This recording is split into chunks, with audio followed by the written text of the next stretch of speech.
in to Navajo County Connection. I'm David Tenney on the Board of Supervisors representing District 4, and my co-host. Hi, I'm Dawnafe Whitesinger from District 5. Welcome. Glad to have you with us today. I feel like we've got a good guest with us today, Dawnafe, someone who's been very busy in recent months here on the mountain, and we want to welcome Brian Savage, who is the Chief of the Lakeside Fire Department. So, Chief, welcome to the show. Thank you. Glad to have you with us. For those who are viewing at home, what we want to talk about today is the ongoing efforts over the last couple of years, and been particularly the last few months, efforts to consolidate some of our local fire districts. And so that's what we're going to talk about today. But before we get into that, Chief, why don't you take just a couple minutes and familiarize the people who are viewing at home or at work or wherever they might be pulling this up on the internet. Tell them who you are, where you're from, some of your background, a little bit about your history, your education, your family, just who is Brian Savage? So we'll start with that. As you said, my name is Brian Savage. I'm the fire chief currently at the Lakeside Fire District. I've only been on the mountain for about 6 years.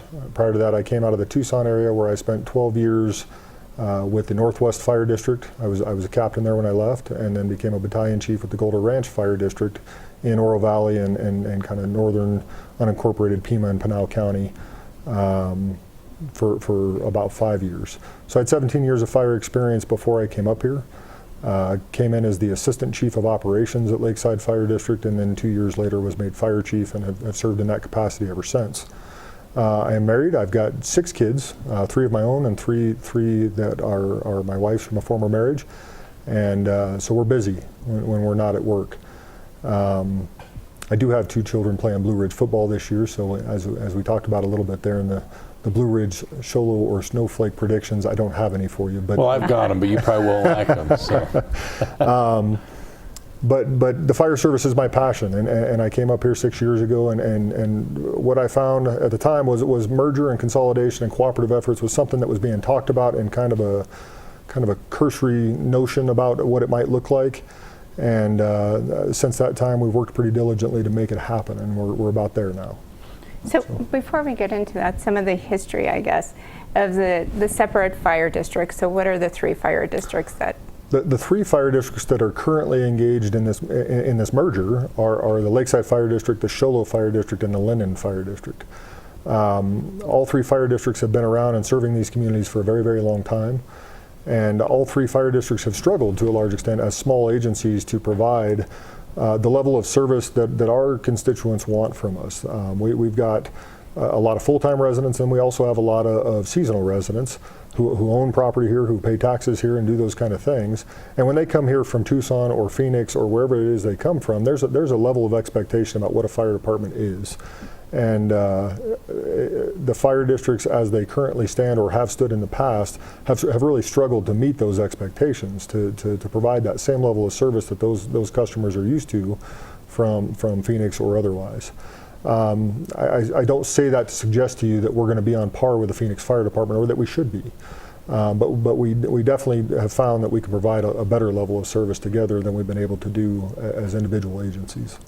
So those challenges that were present, was that, I'm guessing that's what led to the merger. I guess start with a little bit of the history, maybe some of those challenges and the conversation. And from what David just suggested, that it's been quite some time. What was the length of the discussion? Well, the current discussion really started about 2 years ago, but to back up before that, these 3 districts have endeavored to work with each other for the last decade or more. That started to a large extent with the White Mountain Firefighters Association, a group of firefighters who got together and said, hey, it would be a really good idea if collectively we were able to work together and get some things done. And they carried that message forward to their bosses at the time and said, hey, we need an automatic aid agreement. As a single station, single engine department, if we have a large scale incident, we don't have the resources to be able to do that, and we need to work with our neighbors to make that happen. We're going back almost a decade now when we to the beginning of automatic aid, when the chiefs at the time got on board and said, you know what, you're right, that's something that we need to do, and they developed those relationships and got on board with automatic aid. From that point forward, it evolved into common training. so that all of our agencies were training in the same form and fashion. They were using the same terminology. They were familiar with each other's equipment, so when they get on scene, they don't have to guess or wonder about what is this department's capability that they're bringing to the scene, or what is this other department's capability. We already know that, and we're capable to function as one unit on a scene. From training, it went into dispatch and dispatch protocols, so that we were all being dispatched the same, we're all talking on the same frequencies, and we have that interoperability that is so necessary to what we do. And then the natural evolution of that is we've taken advantage of the operational efficiencies. Now let's take care of the financial efficiencies that can be gained, and that's where we're at now. So we're really at a place where we have an opportunity now to take what we've done in practice for so long and really gain the efficiencies, so that the community has an opportunity to see a better run and a less expensive emergency services operation. Very well, and thank you for that explanation. I am one who has been a proponent of this merger, and a couple weeks ago attended a meeting in Linden when the Linden Fire Board deliberated on this and voted on it, and I spoke there on behalf of and in favor of this process. But can you kind of go back and it's been going on, 10 years have been working together, and the last couple of years it's been being studied.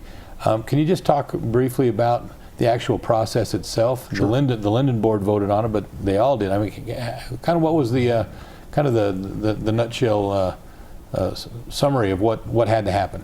Okay. Well, and then we can talk next steps. Sure. There are a few steps that we took early on that are not required by law, but we thought were good policy.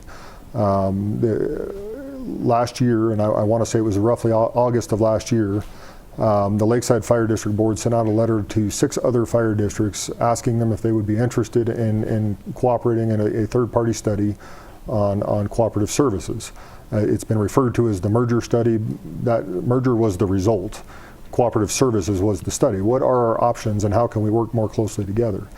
We got a positive response from 2 other districts at the time. That would be Pinetop Fire and Sholo Fire.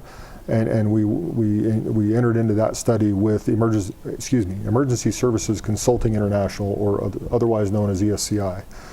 ESCI came in early this year, January, February, and conducted their study, boots on the ground here in the White Mountains, and then took that data back with them and developed a proposal, not really a proposal. They completed their study and made their recommendations, and their recommendations were that merger is appropriate for these organizations and that it should be pursued.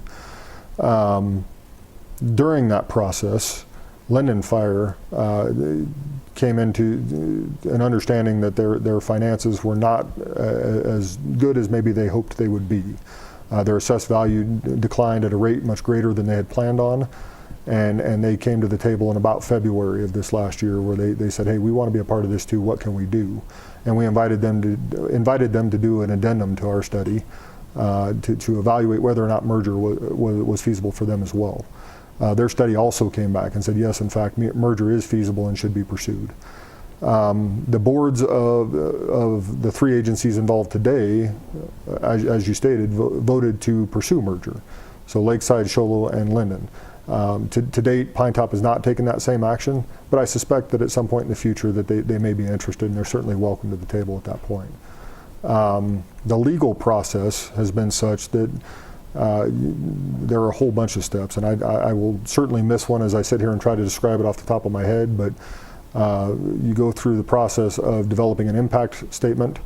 Your board calls for a public hearing. That impact statement is then sent to all of the residents, all of the owners of taxable property in each of the 3 districts. That impact statement outlines what does merger look like, what are the likely outcomes of merger, what would the new district look like, both in form of a legal description and a map, and what are the pros and cons related to merger. And that went out to every owner of taxable property in each of the three districts. The public hearings are held, and that's where you showed up in Linden and spoke, and we appreciate that. And then the boards take action, whether or not they choose to do it. There are two options available to the fire boards at that point. They can approve merger by unanimous consent, which is what happened in this case. We had 3 boards all approve a merger by unanimous consent, in which case the merger is effectively done. Or the boards, if they lacked unanimous consent, if it was only by majority, then it would have gone to the voters, and the voters would have the option then to approve or disapprove merger.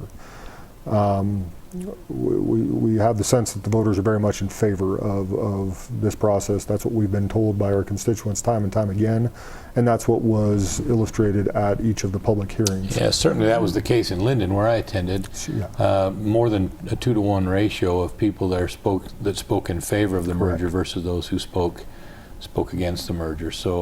So now all 3 boards have voted unanimously, and so the merger has basically been voted on, and it's going to happen. So now you have the organizational meeting that kind of determines the direction, naming the district, all those things. Can you talk about when that's going to take place and how that'll all work? Well, unfortunately, as of right this moment, I don't have a date for you. Okay. We're in the process of trying to coordinate 15 people's schedules to get them all there. But there will be an organizational meeting probably within the next week or so. The 3 boards will come together and elect from themselves 5 members to move forward as the board of the new organization. After that's done, they will go about the business of naming the organization, of taking on the assets and liabilities of the 3 previous organizations under the umbrella of the new organization, and really setting the stage for what will be a new fire district. So if we can jump back a little bit and talk about the benefits. One of the benefits that you suggested was that it would be more effective in just being able to respond to somebody's needs in a quicker way. And the other benefit that was kind of covered in a sense was the financial benefit. And thinking about community, what does that mean? Well, there are several benefits to merger, and certainly the operational side and the availability of resources and our ability to move those resources about the community based on need is a huge benefit. It should have the effect of improving response times. It should have the effect of providing more resources to your individual emergency at any given moment. But we've been doing that for years, again, through automatic aid and those processes. We've been working together pretty closely for a very long time. With the exception, if I might, but not moving equipment from. Correct. You didn't have you had the ability to go and help Linden in the case of a fire, but not say, hey, here's a fire truck we're going to sit out here for you guys to use. Right. Right. So that's one of the big differences. So we certainly have some additional freedom to move equipment and personnel around the community as we see fit. One of the things that we've been able to do just in the last few months as we've worked together on this and really started to combine those resources is, for example, is Linden did not have enough paramedics to staff a paramedic on the truck every day when we started this process. Since we've started it, we've provided paramedic coverage or ALS coverage to the community of Linden every day since. So they do have a paramedic on staff every day in the Linden Fire District. How we've accomplished that, if we've got an extra paramedic in Lakeside today and Linden doesn't have one, we're able to send a paramedic over there. Linden's able to send us a firefighter in return. And now we both have paramedics that are covering the entire community, not just one segment or the other. On the financial end of things, we are proposing a budget for the new fire district that will save the taxpayers across these 3 communities roughly $2 million a year. It's $1.9 million the first year, and it grows to $2.1 in year 5. So we see a widening gap of savings there too, where we're providing more and more savings over time as a result of this effort. We've made that claim for a very long time that it would be more efficient to run as one organization than 2 or 3, excuse me. Now we're able to demonstrate that in black and white, and hopefully the taxpayers appreciate a pretty substantial savings for a small community. I know I do. Yeah, absolutely. And it's particularly the folks of Linden, who's up until now, because there's just not a lot of assessed valuation out there on the tax rolls, not a lot of industry out there, a lot of residences, but not a lot of industry. Right. They've had the highest tax rate of all of the fire districts in the county. They're definitely going to see at least that portion of their taxes, their fire district taxes, come down by 12%, 14%, I think was the number they were throwing around at the meeting the other night. I think it's 12%, or to put it in dollar terms, it's close to 40 cents. Right. What we're estimating is the tax rate for the new fire district next year and that's when that'll take effect, is next fiscal year, is a tax rate of $285. Linden is currently at $325. Right. So about 40 cents on the assessed evaluation, which is great. Yeah. That is good. So moving forward, then, when you finally get these 15 cats herded together into the same room for for this organizational meeting, members from those boards will then vote on who comprises the new board, correct? Correct. And each district gets at least one seat on that board from their existing board, is that right? Well, interestingly enough, Title 48, which is the legislation that kind of guides this whole process, suggests that in a merger that no more than 3 members can come from any board. There are different schools of thought on that. The law really contemplates 2 districts merging, not 3. And what is the intent of that law? Is the intent to keep it from being all from one district, or is the intent to make sure that there's representation from each district? I read it to suggest that there be representation from each district. Correct. And what we'll suggest to our board members, because the law is somewhat silent on it, is that there be representation from each district. That at least one from each district, and obviously we'll have to have more. It's a 5-member board. So a 2, 2, and 1 makeup, regardless of which district the 2 comes from and which district the 1 come from. Be the makeup of the new board. Very good. I have an idea that maybe you throw at them to make that happen. Okay. Let each board elect who their one representative is, and then let those 3 pick the other 2. There you go. Then you've got 3 of them all saying, I can work with him or I can work with her, and Right. they then choose people that they feel like they can work with for the betterment of the community. Just a thought. I don't know. We'll make the suggestion to them for sure. Maybe it works, maybe it doesn't, but in my mind it does. This meeting will be a first for me, so I'm interested to see the outcome of that as well. So. Now, what about the name of the district? The name that we've recommended, and this is based on employee input, and I guess let me back up for just a minute. On those items that we're able to, we pushed out to the employees and asked for their input and asked for them to determine some of those things. The name of the district was one of those. With regard to the name, we sent it out for suggestions. We got 10 or 12 suggestions back from the employees. We created an online survey, sent it back out to the employees, and asked them to pick from those 10 or 12s which was their favorite. And the name that they brought back to us was Timber Mesa Fire and Medical. So it'll be the Timber Mesa Fire and Medical District. It will be the suggestion to the board based on that employee input, but again, it's up to the board to make that decision.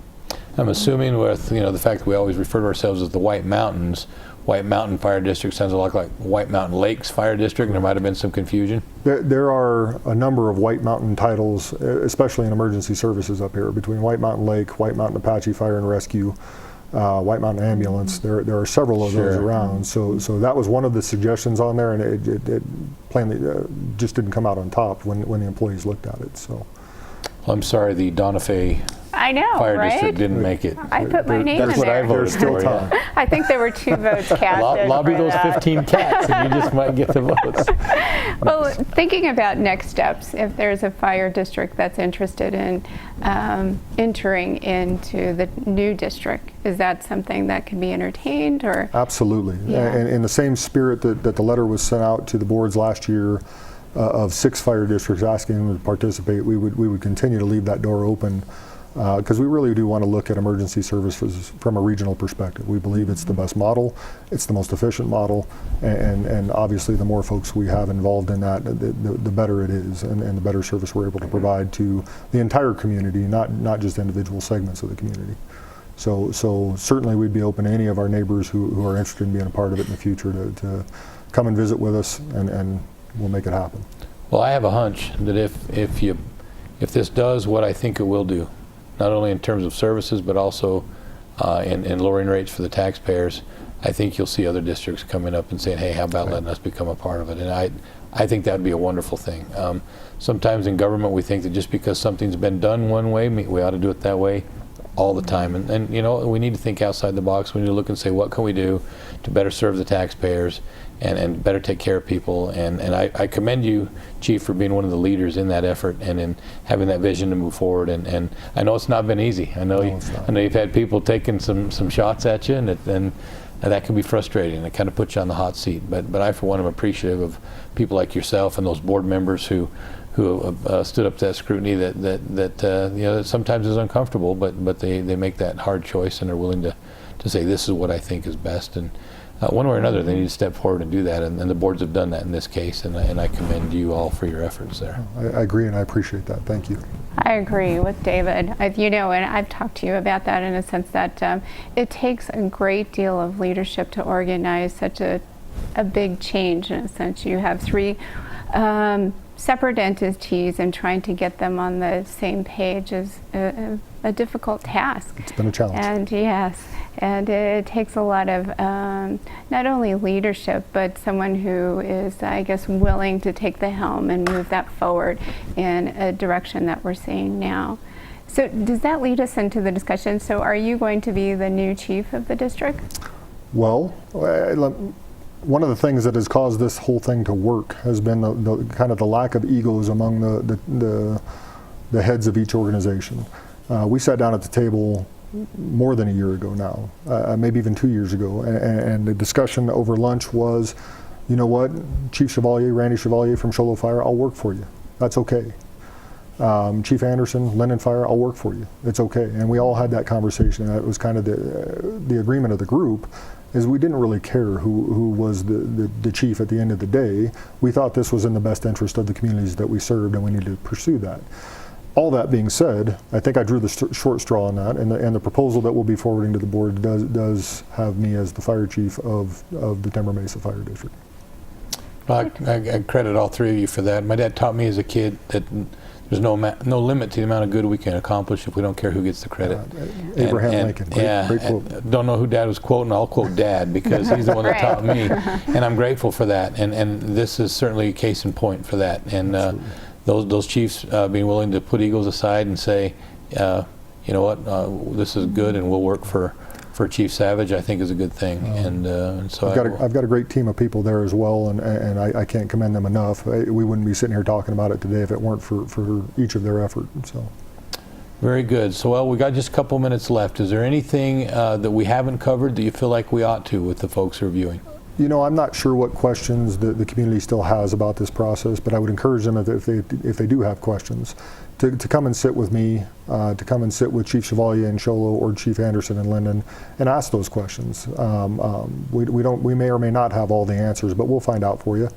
We intend this process to be to the benefit of these communities, and if it's not, if we're doing something that is not in that spirit, hold us accountable for that. And make sure that that's the case, and make sure that you show up and keep us between the white lines, so to speak. Very nice. One of the nice things about being in charge of this TV show like you and I are, Dawnafe, is we can instruct Mel West and his crew to put you and Chief Chevalier and Chief Anderson's contact information on the screen while we're talking. It's there right now. We just can't see it. The folks viewing at home can, and that way they can know how to get a hold of you. So very good. Hopefully people, if they have any questions, they will get with you and have those questions answered and any concerns resolved. So very good. All right. Well, we wish you well, and we're excited about how that will shape up going forward, and look forward to seeing the new logo on the side of all the fire trucks and the equipment. And it's coming. We'll have you back in a year or two to talk about what a success this has been. That sounds good. Thank you guys very much. Thank you for your time. All right. Thank you for being with us. Dawnafe, anything else you want to say? I think football season's around the corner. It is, and we're going to have to come up with a bet for our next show on the Blue Ridge Snowflake. Blue Ridge Shoal again. Well, I'll bet you on Snowflake too. My brother coaches there, so we can make bets on both the games. Nice. But anyway, so we'll talk football. You give me talking football, this will be a 2-hour show instead of 30 minutes. So, Chief, thanks for joining us. Dawnafe, it's been a good time. You want to tell them goodbye today? You always make me do it. How about you do it? I know, right? All right. Well, thank you for joining us today, and we'll catch you next time on Navajo County Connection. Goodbye.